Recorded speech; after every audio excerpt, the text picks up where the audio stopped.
പിറകിൽ ഇനിയും ഉണ്ട്. അത് വീണ്ടും പുറത്തു വരും. ഇത് ആദ്യത്തെ സംഭവമല്ല, അവസാനത്തേതുമല്ല.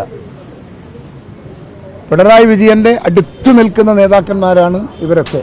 ഉദ്യോഗസ്ഥന്മാരായി പിണറായി വിജയൻ്റെ സ്വാധീനം ഉപയോഗിച്ച് ആ സ്ഥാനത്തെത്തിയവരാണ് ഇവരൊക്കെ. സ്വാഭാവികമായും ഈ ഒരു കൊള്ളക്ക് ഒരു പിണറായി ടച്ച് ഉണ്ട്. എന്ത് പറഞ്ഞാലും അതാർക്കും നിഷേധിക്കാനൊന്നും കഴിയില്ല. ഇതുവരെ കേരളത്തിലെ ഇത്രയും ഒരു ദേവാലയത്തിലെ സ്വർണം കടത്തി കൊണ്ടുപോവുക, കൊള്ളയടിക്കുക എന്ന് പറയുന്നത് ഒരുപക്ഷെ എൻ്റെ ഓർമ്മയിൽ ഇതാദ്യത്തേതാണെന്നാണ് എനിക്ക് തോന്നുന്നത്.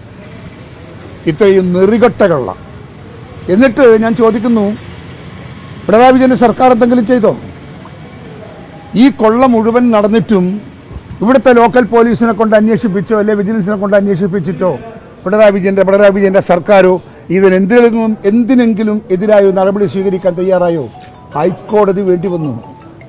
ഹൈക്കോടതിയുടെ ഇൻവെസ്റ്റിഗേഷൻ, ഹൈക്കോടതിയുടെ റിപ്പോർട്ടിംഗ്, ഹൈക്കോടതിയുടെ ഡയറക്ഷൻ, അതിൻ്റെ അടിസ്ഥാനത്തിലല്ല ഈ അന്വേഷണം നടന്നതെങ്കിൽ ഒരിക്കലും പത്മകുമാർ അറസ്റ്റ് ചെയ്യപ്പെടില്ല. അതൊക്കെ വഴിമാറിപ്പോകും. ഇതിൻ്റെ അകത്ത് എല്ലാ ആളുകൾക്കും പങ്കുണ്ടെന്നാണ് ഞാൻ വിശ്വസിക്കുന്നത്. പിണറായി വിജയൻ്റെ ടച്ച് ഉണ്ട് എന്ന് പറഞ്ഞത് ഞാൻ തമാശക്ക് പറഞ്ഞതല്ല. ഇതിൻ്റെ അകത്ത് വിഹിതം പിണറായി വിജയനും പോയിട്ടുണ്ടെന്നുണ്ടെങ്കിൽ ഉറപ്പാണ്.